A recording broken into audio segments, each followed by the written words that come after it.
My name is Ted Meyerson. I'm a volunteer with AARP Maryland. I'm talking this morning with Dennis Andrucyk, the director of NASA's Goddard Space Center. Dennis plans to retire by the end of the year, so it's a real opportunity to speak to him now. We're going to hear a lot about Dennis and his history with NASA, but before we do that, he's won so many awards, and I know he's not going to want to talk about that. So I want to tell you about the awards that he has won. He's won the NASA Outstanding Leadership Medal, the NASA Exceptional Service Medal, the Goddard Outstanding Leadership Honor Award, the Goddard Exceptional Achievement Award in Diversity and Equal Employment Opportunity, and the Senior Executive Service Meritorious Presidential Rank Award twice. Dennis, that's just outstanding, and I feel honored to have this opportunity on behalf of AARP to speak with you this morning.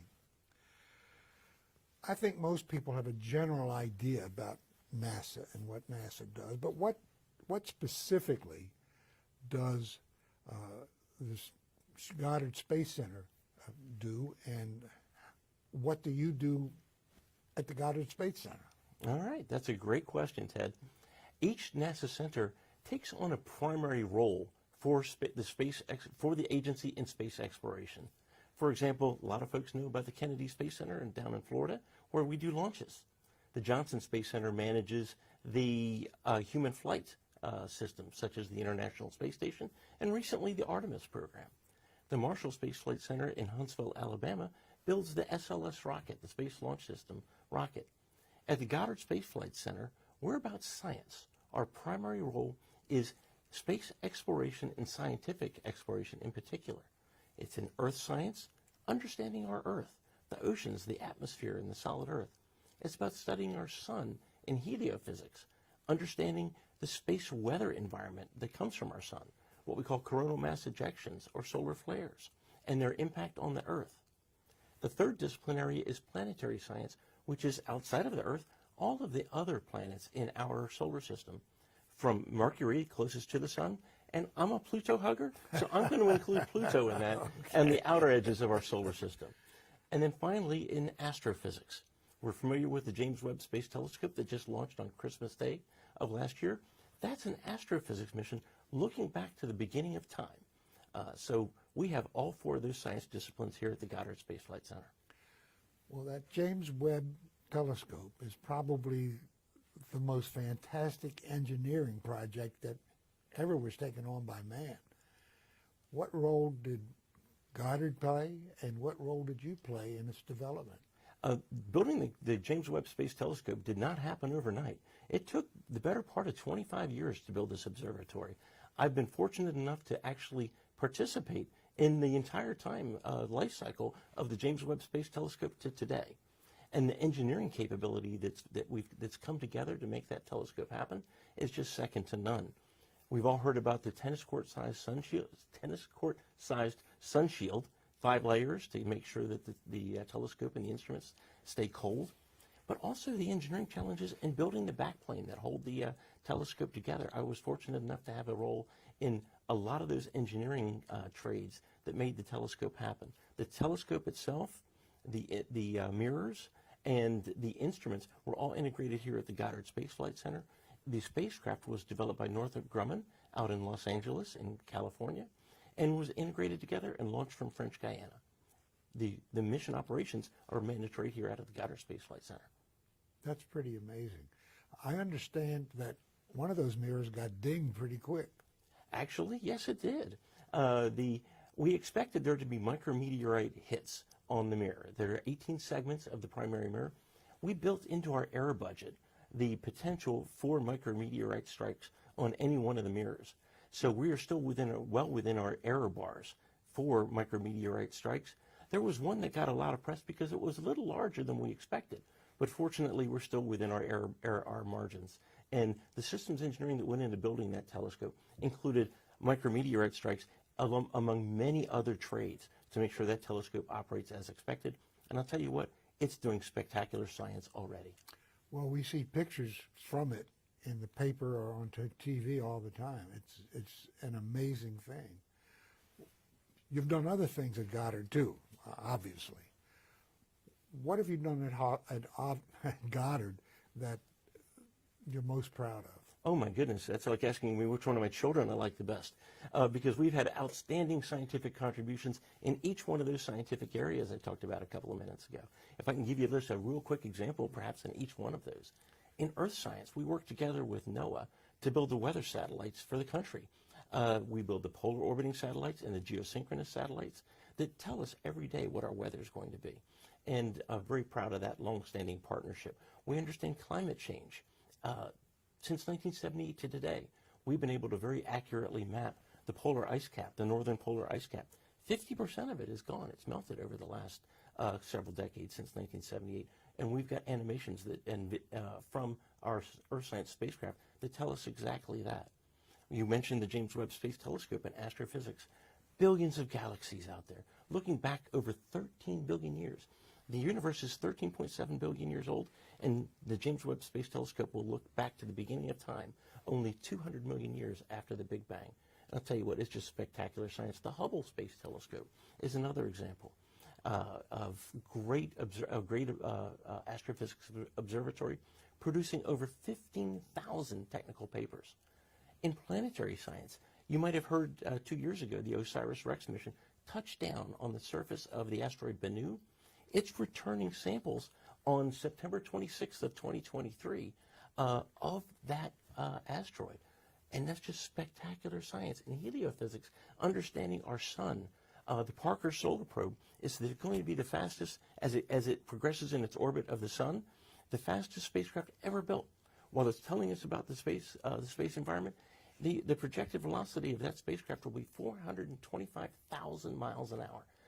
It is just amazing the work that is done at the Goddard Space Flight Center and throughout NASA, and I'm so proud to be a part of this team. Well, one thing you didn't mention is the DART program. Yes, the DART mission, which is a NASA mission, actually built by our partners right up the road in the Applied Physics Lab in Laurel, Maryland. The DART mission did impact the asteroid pair Didymos, and I tell you what, it was a spectacular mission to prove that from a planetary defense standpoint, we can alter the orbit of an asteroid, and if there's the potential for one to strike the Earth, in the future we can build another impactor that will help move that asteroid's orbit by just a fraction that will allow it to then miss the Earth if the projections are that we might have an impact. That's very important to the survival of humankind. All this stuff is really, really amazing. This is a really diverse and complicated organization. What are some of the leadership things that you had to deal with that are unique to Goddard? There are many leadership challenges that we've faced along the way. But as a precursor to that, let me give you a quick understanding of the size and complexity of the Goddard Space Flight Center. It is about all those scientists, the engineering staff, and the personnel that support those missions are comprised of about 3,200 civil servants, so 3,200 civil servants, about 6,400 on-site or near-site contractors, plus several hundred others from NOAA. I mentioned the weather satellites. We work very closely with NOAA on future weather satellites. So it's about a 10,000 person workforce. And when it comes to financial resources, we are appropriated about $3.8 billion per year in NASA funding to make those missions happen.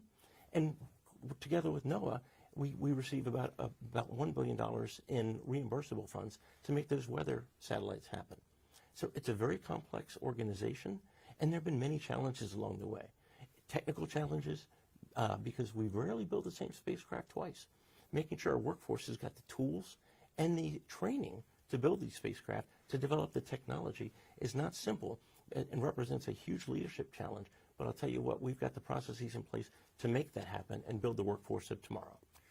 Well, I was going to ask you, you're building things that have never been built before, and you've amassed scientists and engineers and technicians to do it.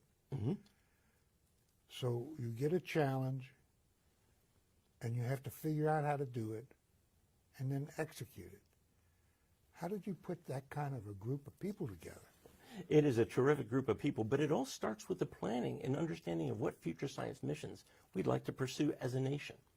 And the National Academy of Sciences, NASA actually charters the National Academy of Science to produce what's called a decadal survey in each one of those 4 discipline areas: in earth science, heliophysics, planetary science, and in astrophysics.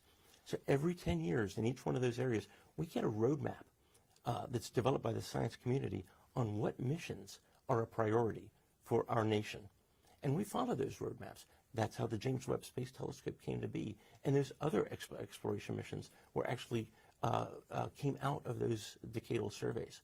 From there, we put together the mission suites to make those happen. We work with partnerships with commercial entities, with academia, and other government agencies to make these missions happen. Artemis, the big system that just went off a couple weeks ago, I guess. Mm-hmm.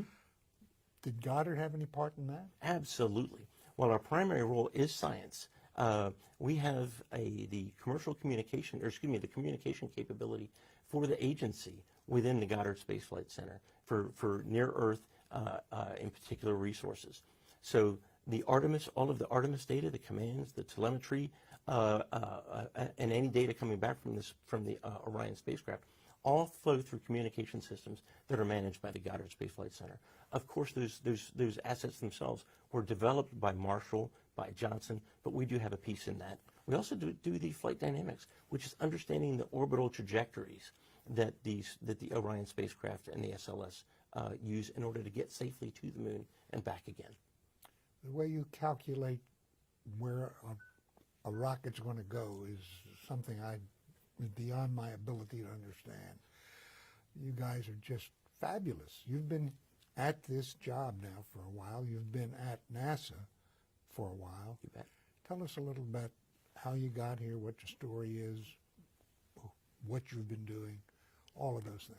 Okay. Well, I'll tell you what. I was the proverbial Navy brat. My dad was in the U.S. Navy, and our family followed him around the world.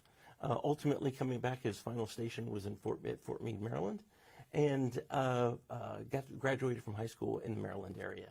I went to the University of Maryland for my engineering degree, and worked in the DoD before coming to NASA. I was fortunate enough to actually start at the very lowest GS level as a high school intern at the National Security Agency as a GS1 Step 1, before progressing, coming to NASA on August 29th of 1988. And I've just been so blessed and fortunate to have progressively more responsible roles in engineering to develop our missions.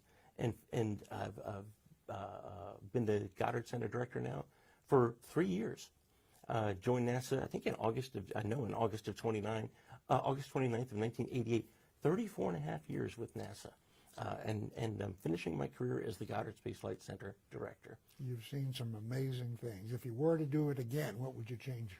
Oh my goodness, that is an awesome question. I'm human. Just like all humans, I make mistakes along the way. And to answer your question, what would I change? It would be easy to say, gee, I would change this or change that. But you know what? None of those errors that I made along the way were fatal. And when you're dealing with a portfolio of missions that have never been done before, everybody makes mistakes. We learn as we go. And I learned from a lot of the mistakes I made. I learned what not to do in the future. And I think the errors that I've made over the years have helped me and my organization be stronger. And I'm where I am because of some of those mistakes and learning. I wouldn't change a thing. I actually am very happy with my career, and more importantly, the Goddard Space Flight Center and NASA. It's an awesome place to be. You talk about it with such enthusiasm, and I can understand why. Everybody I know has NASA in the highest, holds NASA in the highest regard. So you're going to step away, Mm-hmm. and what are you going to do? Well, I'm stepping away at an opportune time. Actually, there's always something exciting happening at NASA, always something exciting happening at the Goddard Space Flight Center. But this is a perfect time for me. We launched JWST. We've got a couple other missions that are doing extremely well. It's an awesome time for me to explore other opportunities. I look forward to someone else being able to take on the exciting roles of this position and in leading the Goddard Space Flight Center. For me personally, I'd like to spend a little bit of time with my family before pursuing an opportunity to give back to the next generation. It'll be easy for me to say, I'm going to ride off into the sunset and play golf, but that's not my style. That's not what I enjoy out of life. I enjoy helping make missions happen, which is what I love out of my job. So in the not too distant future, I'll be looking for opportunities to give back to the next generation, to pass along some of those lessons learned to the next generation and help future missions happen. Maybe not directly from this position, but from the sidelines. Wow. Sounds like you got some good things coming. On behalf of AARP, on behalf of the nation, and probably on behalf of the world, we wish you well and Godspeed. Well, thank you very much, Ted. I really appreciate it.